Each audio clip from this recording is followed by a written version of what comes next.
और हम इस बिंदु पर थे कि अपने कर्म को यज्ञ बनाएं, जिस प्रकार से इस सृष्टि की हर वस्तु यज्ञ कर रही है।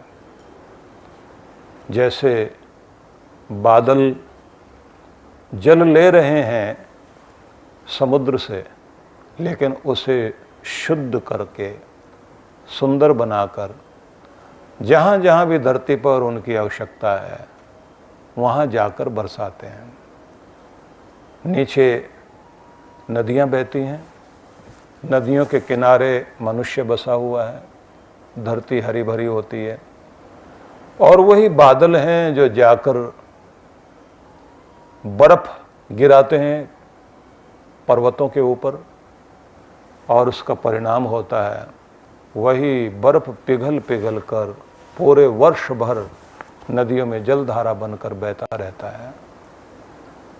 थोड़ा थोड़ा लिया जा रहा है तालाब से, छोटे छोटे पोखरे से, नदियों से, समुद्र से, सब जगह से ताप बनता है, वाष्प ऊपर उठती है और बादलों के माध्यम से फिर वह बरसता है।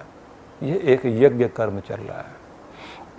और इस यज्ञ कर्म में हम लोग इस रूप को भी देखते हैं कि जिस तरह से ये हवाएं आती हैं, गर्म हवाएं, ठंडी हवाएं, तेज आंधियाँ, ये सब मनुष्य के हित के लिए ही है। इस धरती के कीटाणुओं को नष्ट करते हुए, जीवनी शक्ति को बढ़ाते हुए। तो इसलिए अग्नि भी देव है, पर्जन्य भी, वरुण देव तो देव है ही। साथ में कहा वायु देव, पवन देव, अग्नि देव, पृथ्वी देव, समस्त देव, ये आदित्य देव, इंद्र देव, इन सब का इंद्र मतलब विद्युत शक्ति, इन सब को देव कहा गया है, जिनके द्वारा मनुष्य का कल्याण हो रहा है। कि जिस तरह से ये कल्याण कर रहे हैं, जैसे गौ का दूध लेते हुए आप अपना पेट पालते हैं, लेकिन उसका दूध केवल उसके बछड़े के लिए है, ऐसा नहीं है। अगर वो सारा दूध अपने बच्चे को पिला देगी तो बच्चा का ही पेट खराब हो जाएगा, बीमार हो जाएगा। वो जितना उसे चाहिए गवाला उसके लिए, बच्चे के लिए छोड़ता है, बाकी दूसरों को मिलता है। और उसके माध्यम से, क्योंकि उसको भी इसलिए इतना सम्मान दिया गया कि जिसके द्वारा आप सबके जीवन चलाने में सुविधा हो रही है। समाज में जहाँ भी इस तरह का कार्य हो रहा है कि हम ले रहे हैं देने के लिए, पा रहे हैं और लोग प्राप्त कर सके उसके लिए, उनकी तरफ थोड़ा सा भी कोई सुख भेजा जाता है, वो सुख बांट देते हैं चारों तरफ कि सब सुखी हो जाएं। और मज़ा यही है कि बांटने से वो सुख और बढ़ जाता है। ब्याह शादी में जब सारे लोग इकट्ठे होते हैं तो उसका भी मतलब वही होता है कि मेरी खुशी में तुम सब शामिल हो जाओ। और सारे मिलकर जब गाते हैं, नाचते हैं, बोलते हैं, झूमते हैं, वो खुशी कितनी कितनी गुना बढ़ जाती है। और अगर आप विवाह केवल ऐसा करना चाहते हैं कि जाकर के एक रजिस्टर में साइन कीजिए और रजिस्ट्रार जो है वो बोले बस आप दोनों पति पत्नी हुए, तो आदमी को पता भी नहीं लगता कि हो भी गए हैं क्या। कुल मिला के सार में हम एक ही बात कहेंगे कि यज्ञ की एक प्रक्रिया चारों तरफ चल रही है। भगवान कह रहे हैं तस्मात् सर्वगतम ब्रह्म नित्यम यज्ञ प्रतिष्ठितम। तस्मात् सर्वगतम ब्रह्म, सब जगह व्यापक ब्रह्म भगवान, नित्यम यज्ञ प्रतिष्ठितम, वो नित्य रूप में यज्ञ में बैठा हुआ। परमात्मा सब जगह व्यापक है, लेकिन बैठा किस चीज में है? यज्ञ में। यज्ञ का मतलब हवन कुंड मत मान लेना, बस यही कमाल किया भगवान कृष्ण ने कि तुम केवल हवन कुंड तक सीमित होकर बैठ गए हो, ये यज्ञ नहीं है।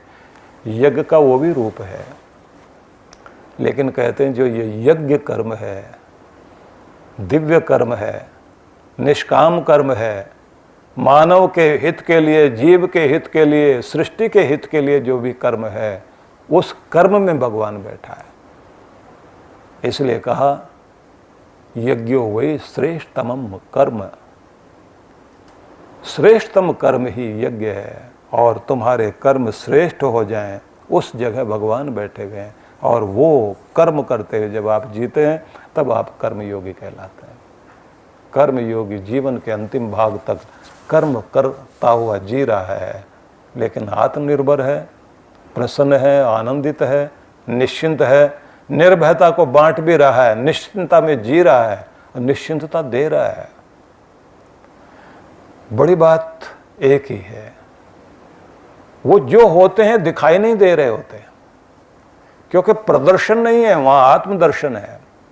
जहां केवल दिखावा आने लग जाए, बस वहां कर्म आपका सकाम हो गया और वो कर्म भोग वाला हो गया। जहां दिखावा नहीं है, सर्वहित पहले है, कोई मेरा नाम जाने न जाने, लेकिन मेरे प्रभु की चर्चा हो, मेरे परमात्मा के दिव्य कर्म सब लोग करने लग जाएं, जो कर्म मैं कर रहा हूँ वो दूसरों को भी प्रेरित करे कि वे लोग भी ऐसा करने लग जाएं। कृष्ण भगवान ने एक और संदेश दिया जो आप लोगों ने गीता में 3रे अध्याय में सुना था, जिसमें वो कहते हैं कि श्रेष्ठ पुरुष कर्म का आदर्श प्रस्तुत करें। जो जितना बड़ा आदमी होता है, कर्म के विषय में उसका उत्तरदायित्व भी उतना ही बड़ा हो जाता है। कि तुम जितने बड़े हो तो तुम्हारी जिम्मेदारी कर्म की बहुत बड़ी ऊंची हो जाती है, और तुम्हें आदर्श प्रस्तुत करना पड़ेगा। यद यद आचरति श्रेष्ठस तत्तद देवेतरो जनः। जो जो आचरण श्रेष्ठ पुरुष करेगा, उसी को देखकर दूसरे लोग भी करेंगे। इसलिए तुम्हें श्रेष्ठ हो, ऊंचे हो, समाज में उन्नत व्यक्ति हो, तो आदर्श उपस्थित कीजिए कि जिससे तुम्हारे कर्म को देखकर दूसरे लोग भी अनुकरण कर सकें। ऐसा मत करना कि तुम्हारे कर्म को तुम्हारे बच्चे भी, परिवार के अन्य लोग भी, समाज के अन्य लोग भी ये कहें कि बेटा तुम्हारे पिता ने जो कुछ किया वैसा तुम मत करना। और जो व्यक्ति ऊंचा हो जाता है वो केवल अपने परिवार का ही प्रमुख होता है, ऐसा नहीं, वो तो सबका हो जाता है। इसलिए जितने भी संसार के महान पुरुष हुए हैं, अच्छे लोग हुए हैं, वो क्या किसी एक व्यक्ति के, और मैं ये एक बात कहना चाहूँगा आपको, धरती के किसी भी कोने पर अगर कोई भी आदमी समाज हित के लिए बड़ा काम करता रहा है, तो वो व्यक्ति केवल उस देश का, उस छोटी सी जगह का नहीं रहा, वो सारी दुनिया का हो गया। इतने बड़े सारे साइंटिस्ट हुए हैं, वैज्ञानिक लोग हुए हैं, जिन्होंने इस धरती को सुखी बनाने के लिए काम किए, नए नए टीके ढूंढे, बीमारियों से लड़ने के लिए तरह तरह की चीज़ें ढूंढी, या फिर उन लोगों ने जिन्होंने ऐसे आविष्कार किए जिससे लोगों को, समाज को सुख सुविधा मिले। तो वे व्यक्ति, अगर हम एडिसन के बारे में बात करें तो वो न्यूयॉर्क में के पास न्यू जर्सी में एक बड़ी सी प्रयोगशाला चलाता हुआ एक व्यक्ति दिखाई देता है, तो वो केवल अमेरिका का व्यक्ति था, ऐसा नहीं माना जा सकता। ये बल्ब जब भी कहीं भी आप बटन दबाओगे तो इसके बनाने वाले की याद जरूर आती है। रोशनी दी जिस आदमी ने, अंधेरे में भी दिन का उजाला कर दिया। जो नीचे खान में काम करते हैं उन लोगों के लिए, आप रात में जो गाड़ी चलाते हैं, आप सबके लिए कितनी बड़ी क्रांति एक व्यक्ति ने की। अगर हम आइंस्टाइन की बात करते हैं तो केवल हम वहाँ से शुरुआत करें कि एक व्यक्ति एक स्थान से हिटलर के द्वारा सताने से भागा हो और जाकर अमेरिका में बैठ गया हो, क्योंकि यहूदियों के पीछे उस समय हिटलर जैसा व्यवहार कर रहा था, तो केवल एक कहानी याद आएगी आपको, आपको याद आएगा उस व्यक्ति ने क्या दिया, न्यूटन ने क्या दिया, आइंस्टाइन ने क्या दिया। ये वैज्ञानिक थे, भारत के ऋषि, दुनिया के जितने भी महान पुरुष हुए। चेक गणराज्य में, चेकोस्लोवाकिया में एक व्यक्ति थे हैटमैन।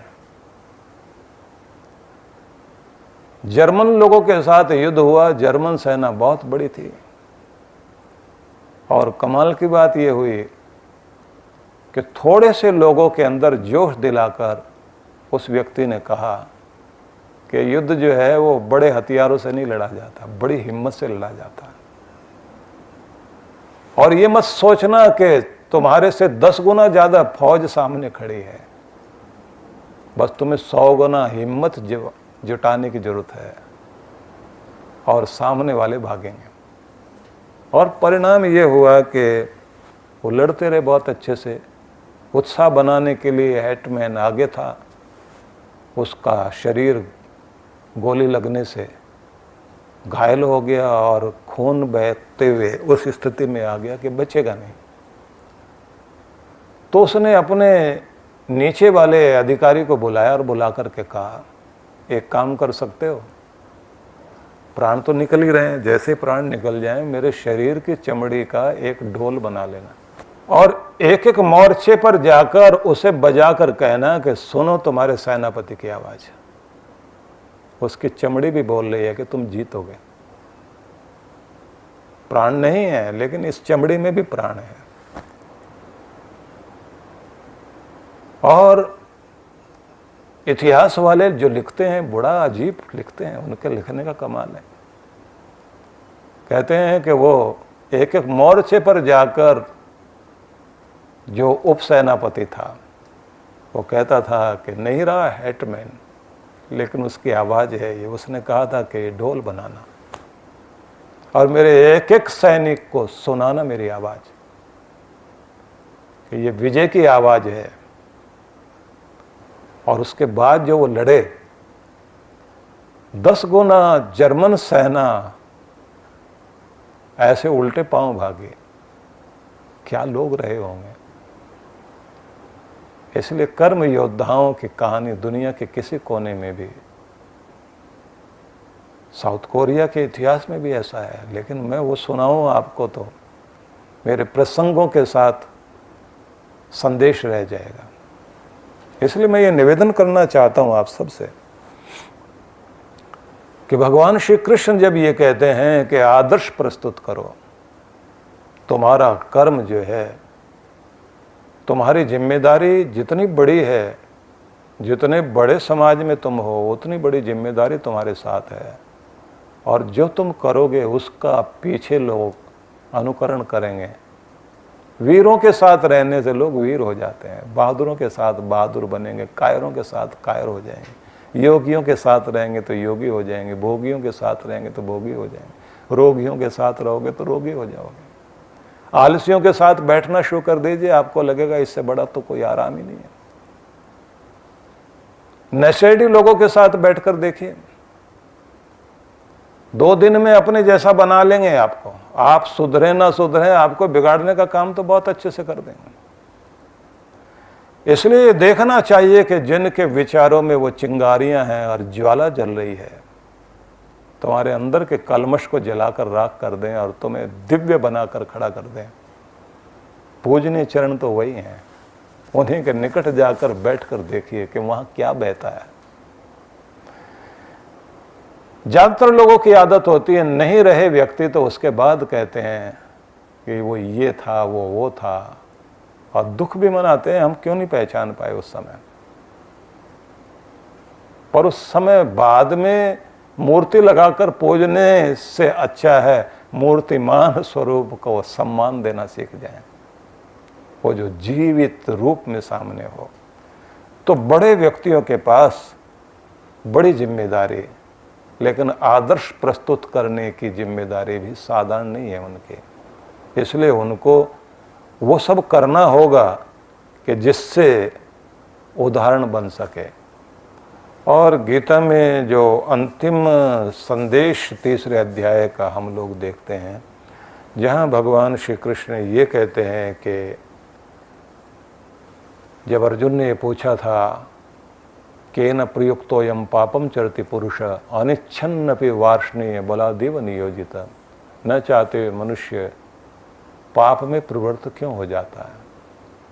तो कृष्ण भगवान ने यह कहा था कि मनुष्य की वृत्तियों में 3 रूप हैं, सतोगुणी हो या रजोगुणी या तमोगुणी। तो जो रजोगुणी स्वभाव है व्यक्ति का, तो उससे हमारी इंद्रियों में जो कुछ संस्कार जो हमारे चित्त में बसे हुए हैं, इंद्रियों की तरफ आती वो ऊर्जाएं व्यक्ति के अंदर इस तरह की उथल पुथल पैदा कर देती हैं कि हम बहुत बार बहकते हैं।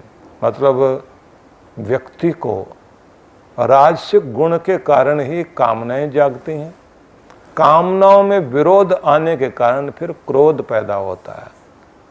कामात क्रोधो भी जायते, क्रोधात भवति सम्मोह, सम्मोहात स्मृति विभ्रम, स्मृति भ्रंशात बुद्धिनाश, बुद्धिनाशात प्रणश्यति।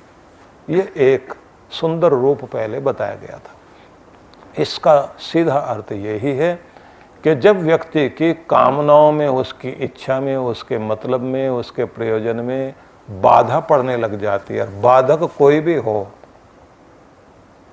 बस उसको देखते ही प्रचंड वेग से क्रोध आता है और वो क्रोध फिर व्यक्ति को राक्षस बनाता है। क्रोधो वही वैवस्वतो राजा, यमराज का दूसरा रूप ही तो क्रोध है।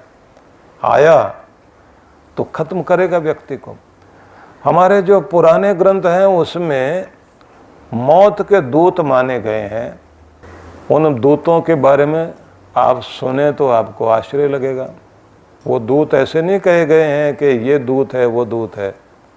वैसे तो कहा जाता है एक दूत माना जाता भय, एक दूत माना जाता है चिंता, एक घोर निराशा भी मृत्यु का दूत माना जाता है।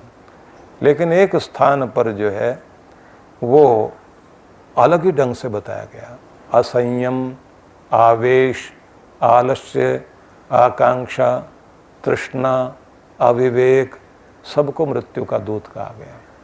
किसी अलग समय में इसकी व्याख्या करेंगे, लेकिन मैं आपको ये बताना चाहता हूँ कि जैसे ही व्यक्ति के अंदर क्रोध का भाव आया, तो क्रोध के भाव आते ही प्रचंड वेग के साथ जो ताप शरीर में पैदा होता है, उस समय स्मृति भ्रंश तो हो ही जाता है। आदमी सोच ही नहीं पाता इस आदमी ने मेरे लिए ज़िंदगी में कितना कितना कुछ किया, वो तो हम भूल जाएंगे। बस जो नहीं किया, या गलतफहमी हो गई, या किसी कारण से आपको गुस्सा आ गया, तो उस गुस्से में किए कराए को सबको भूल जाओगे, और जो समय कर जाओगे आप, उसकी कल्पना नहीं की जा सकती। कनपटी के पास से यहाँ से चलता हुआ क्रोध जब आदमी के माथे पर त्योरियाँ चढ़ाता है, और माथे पर बल पड़ने के साथ ही जब भौएं कसती हैं और आंखें तरेरता है और नाक फूलता है और दांत पीसता है, तो पता चल रहा होता है कि क्रोध का आवेग किस तरह से आ रहा है। और कमाल की बात है, दांत पीसने वाली जो स्थिति होती है, वो दांत चबाना, होठ चबाना, और फिर वो जो कंधों से होकर भुजाओं में आता है, बाएं चढ़ाता है आदमी। क्रोध इसी तरह से तो चलता है। और फिर उसके बाद जो उसके शरीर में वो जहर जिस तरह से फैलता है, पाँव पीटना शुरू कर देगा। मतलब पाँव में जो है, जैसे आपने पशुओं में देखा होगा ना, वो दांत पीसते हैं, दांत निकालते हैं, और अपने पाँव को उस तरह से, पंजों को वैसे करने लग जाएंगे। उसका मतलब है कि उनके रोम रोम में क्रोध अब जो है भयंकर रूप धारण कर चुका है। और फिर क्रोध की पत्नी का नाम माना जाता है हिंसा, और बहन का नाम कहा जाता है जिद, और बड़े भाई का नाम माना जाता है अभिमान। बड़ी भारी फैमिली है इनकी, और अकेले नहीं रहते, पूरे परिवार के साथ रहते हैं। कुटुंब अगर इनका आ गया, भाई भी इसका बड़ा भाई, अभिमान, उसके कारण तो क्रोध ज़्यादातर आता है। मुझे चैलेंज किया इस आदमी ने, मुझको बोला है, इतनी हिम्मत पड़ गई मुझे बोलने की। बस ये मैं से गुस्सा शुरू होता है। और जो बहन है वो बड़ी भड़काने वाली है, उसका नाम है जिद। वो बोलती भाई आज हो जाना चाहिए, निर्णय आज ही हो, अगर ये आपने आज छोड़ दिया फिर देखना क्या होने वाला, रोज रोज यही घटेगा।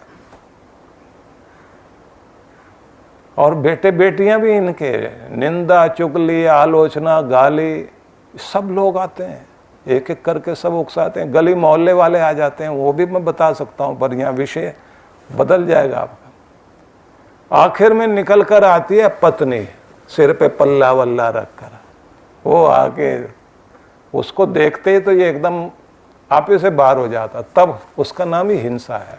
पत्नी का नाम, क्रोध की पत्नी का नाम हिंसा है। वो जब आ गई उसे देखते ही तो फिर ये तोड़ फोड़ मार पीट जो कुछ भी घटता है। तो एक रजोगुण से उत्पन्न होने वाला क्रोध किस तरह से, इसे कहा गया है ये व्यक्ति की आसुरी संपदा है, जिसको 16वें अध्याय में जाके जहाँ संपदाएं बताई गई हैं तो वहाँ पर त्रिविधम नरकस्येदम द्वारम नाशनमात्मनः कामः क्रोधस्तथा लोभस्तस्मादेतत्रयं तजेत। तुम्हारा व्यक्तित्व और तुम्हारी ऊंचाई को नष्ट करने वाले ये 3 ही नरक के द्वार हैं, अर्जुन तुम इनको जानो। ऐसा वहाँ संदेश दिया गया कि इसमें काम क्रोध लोभ ये 3 तो महत्वपूर्ण हैं, जिसके पास आए उसका क्या कुछ करेंगे कि इसकी कल्पना नहीं कर सकते। तो भगवान श्री कृष्ण ने आखिर में इसको समझाते हुए और फिर तुम किस स्थिति में अपने कर्म को दिव्य कर्म बनाओगे ये सब समझाया।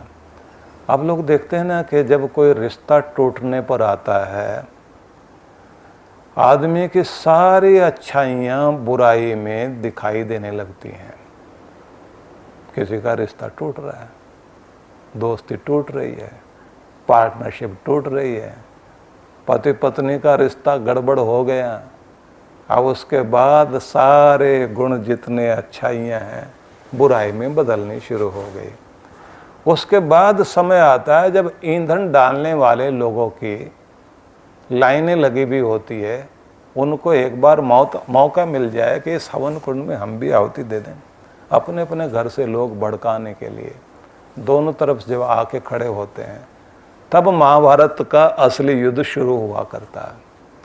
इसलिए मैं एक बात कहा करता हूँ कि पति पत्नी में अगर कोई समस्या हो, किसी तीसरे को बीच में मत डालना, अपनी समस्या खुद निपटाओ, बैठो प्यार से, रो धो गुस्सा करो, कुछ भी हो बर्दाश्त करो, एडजस्ट करो, जितना जिसको बर्दाश्त करना आ गया उतना उसको निभाना आ गया। निभाना है तो फिर बर्दाश्त करना भी जानना चाहिए, क्योंकि सारे गुण किसी में नहीं है दुनिया में, सर्वगुण संपन्न कोई नहीं होता। मनुष्य अल्पज्ञ है, अल्प सामर्थ्य वाला है, अल्प शक्ति वाला है। कोई भी मनुष्य पूर्ण शक्ति वाला नहीं, पूर्ण ज्ञान वाला नहीं। पूर्णत्व केवल परमात्मा का ही परिचय है, मनुष्य का परिचय पूर्णत्व वाला नहीं है। उसकी यात्रा पूर्ण की यात्रा जरूर है, लेकिन वो पूर्ण होने की दशा में चल रहा है, लेकिन है वो अपूर्ण। इसलिए कितना भी हम जान लें तो भी जानना बाकी रहेगा, कितने भी हम शक्तिशाली हो जाएं तो भी शक्ति पानी रह जाएगी। हम कभी भी मनुष्य जो है वो पूर्णत्व वाला, परफेक्शन के लिए कोशिश की जा सकती है, लेकिन संपूर्णता किसी में भी नहीं है, अल्टीमेट कोई भी नहीं है। इसलिए अच्छा यही है एक दूसरे के गुण दोष को स्वीकार करके अपना लिया जाए और अपनाने के साथ बर्दाश्त कर लिया जाए तो अच्छा।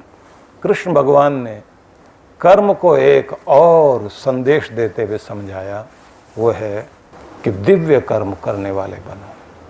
वो दिव्य जो कर्म है वही सामाजिक कर्म जितने भी हैं वो सब आपके देश सेवा हो, समाज सेवा हो, मानव हित के कार्य हो, वो तुम्हारे सारे कर्म दिव्य कर्म हैं। लेकिन उन दिव्य कर्मों में फिर वही बात, ज़बरदस्ती से सेवा करने में अगर आप लगोगे और उस सेवा की ज़रूरत नहीं। जैसे समाज सेवक इतने पैदा हो गए, सारे नेता समाज सेवा के लिए तैयार खड़े हैं और जनता कहती है हम बहुत दुखी हैं आपकी सेवा से, आप कृपा करके बैठ जाएं तो बहुत अच्छा। और वो कहते सेवा करके ही छोड़ूंगा, कुछ भी हो जाए, मैं ही तो हूँ जो तुम्हारा कल्याण करूँगा। और लोग कहते हैं कल्याण पहले बहुत हो गया, आपकी इतनी आवश्यकता नहीं। तब भी वो टोपी लगा के तैयार खड़ा है, झंडे वंडे लेके लोग खड़े हुए हैं। और उसके बाद वो जय बोलने वाले लोग तो होते ही हैं, और समझ में भी नहीं आ रहा होता जय बोलनी किसकी है, बस वो की बोलता है और आगे जय बोलने वाले बोलते रहते हैं। कमाल की बात तो ये है, जय बोलने वालों की भी आदत इतनी बड़ी कमाल की होती है कि वो राम जी की जय बोलते बोलते अगर बीच में रावण का भी नाम ले दें तो लोग उसकी भी जय बोल देते हैं, क्योंकि प्रैक्टिस जय बोलने की है। झंडे भी हैं, टोपियां भी हैं, बैनर भी हैं, बैज बने हुए हैं और पीछे पीछे चलने वाले लोगों की भीड़ है। कमाल की बात तो ये अपने देश में तो इतना कमाल है कि बीड़ी बेचने वाला भी अगर जो है जरा तरीके से बेचने खड़े हो जाए, 50 आदमी तो उसके आसपास खड़े हो जाते हैं। इसलिए किसी के साथ अगर भीड़ दिखाई दे रही तो ये मत समझ लेना महान है, बीड़ी बेचने वाले के आसपास खड़े हो रहे हैं लोग। इसकी तो छोड़ दीजिए, जैसी भी चल रही हो कहीं, उसके आसपास चल कर के खड़े हो जाएंगे। फुर्सत बहुत है अपने देश में। लोग कुछ कहेंगे इधर से और करिए साहब, कुछ लोग कहेंगे पीछे बैक करना है तो आने दीजिए इधर से। वो सहयोग कर रहे होते हैं खड़े होके, 10 काम भूल के अपनी तरफ से। बहुत विचित्र स्थिति है। और पत्थर मारने वाला एक आदमी खड़ा हो जाए, किसी को चोर बोल करके पत्थर फेंक दीजिए आप, बस उसके बाद जिसने पहली शुरुआत की वो तो निकल जाएगा अपने काम पर और बाकी लोग लगे रहेंगे इसी काम पर। ये देखने की जरूरत भी नहीं है कि वास्तव में वो व्यक्ति चोर था भी या नहीं था। भीड़ तंत्र का फायदा लेने वाले लोग वो कोई दिव्य कर्म नहीं कर रहे हैं, लेकिन संदेश याद कर लें हम लोग। भगवान श्री कृष्ण ये कह रहे हैं, समाज